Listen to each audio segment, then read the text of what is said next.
Labą dieną. Šiandien turim 161 užsiėmimą. Praeitą kartą kalbėjome apie Paryžiaus taikos konferenciją ir politinius pasikeitimus Europoje. Šį kartą pakalbėsime apie bolševikų įsigalėjimą Rusijoje. Pirmiausiai apie bolševikų atėjimą į valdžią ir jų politiką.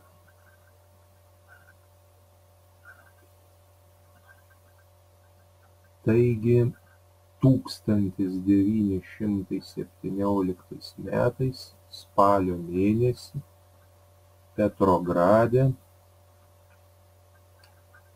Rusijos socialdemokratų darbininkų partija bolševikų suorganizavo sukilimą prieš laikinąją vyriausybę. Valdžią sostinėje, vėliau ir kitose centrinės Rusijos vietose perėmė bolševikai. Tai nebuvo sudėtinga padaryti, nes vyriausybė neturėjo paramos. Bolševikai kūrė savo valdžios aparatą, jie įsteigė kabutėse darbininkų ir valstiečių miliciją. Kovai su priešininkais 1917 metais gruodį buvo sukurta Rusijos ypatingoji komisija ČK, tai yra vėlesnių GPU, NKVD, MGB, KGB pirmtakė. Bolševikai ir jų vadovas Leninas, rengdami Rusijoje perversmą, svajojo sukurti komunizmą, tai yra santvarką, kurioje neišnaudojami žmonės.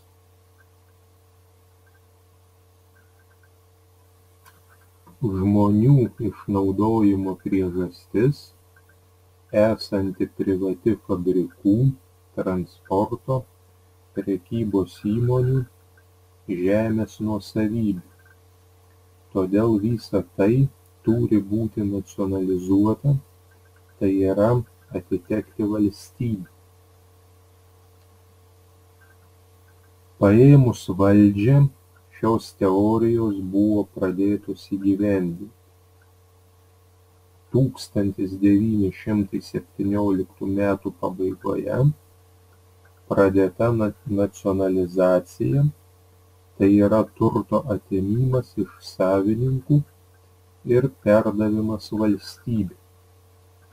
Bolševikai nacionalizavo visus bankus, o 1918 metais geležinkelius, vandens transportą, fabrikus. Pinigų sistema buvo sužlugdyta, todėl atlyginimai pakeisti maisto daviniu. Visa tai sugriovė buvusią tvarką. Smuko darbo našumas, paplito pravaikštos, vagystės. 1918 metais vienas iš bolševikų rašė, kabutės, gamybos našumo kritimas pasiekė kritinę ribą, už kurios visiška suirutė ir krachas.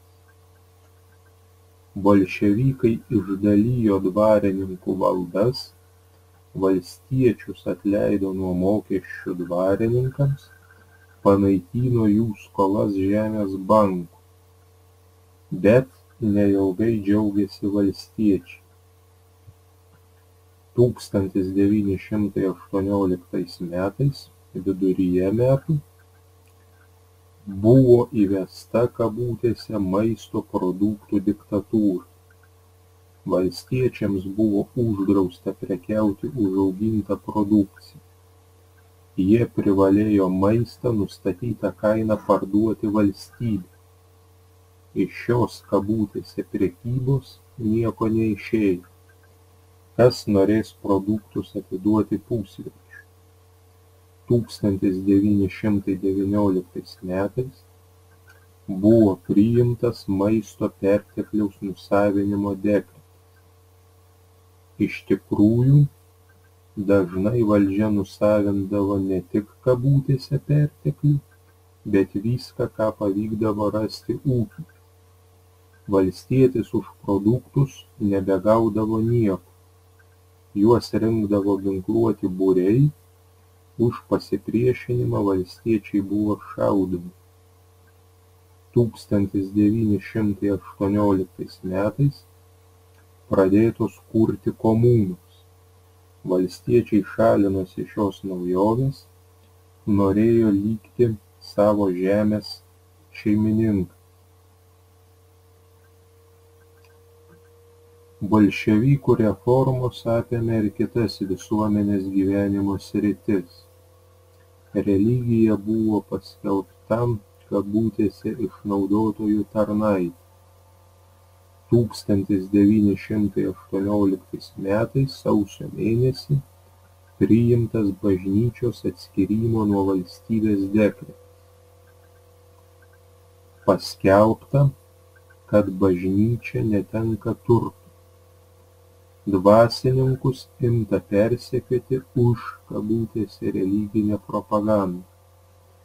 Daug cerkvių buvo išniekinta, apiplėšta, jose esančios relikvijos meno kūriniai sunaikinti. Klausimai ir užduotys. Pirma, trumpai papasakokite apie bolševikų atėjimą į valdžią ir jų politiką. Kokias reformas sovietų valdžia vykdė kurdama komunizmą. Pasakokite ir atsakykite remdamiesi pateiktą medžiagą ir žiniomis.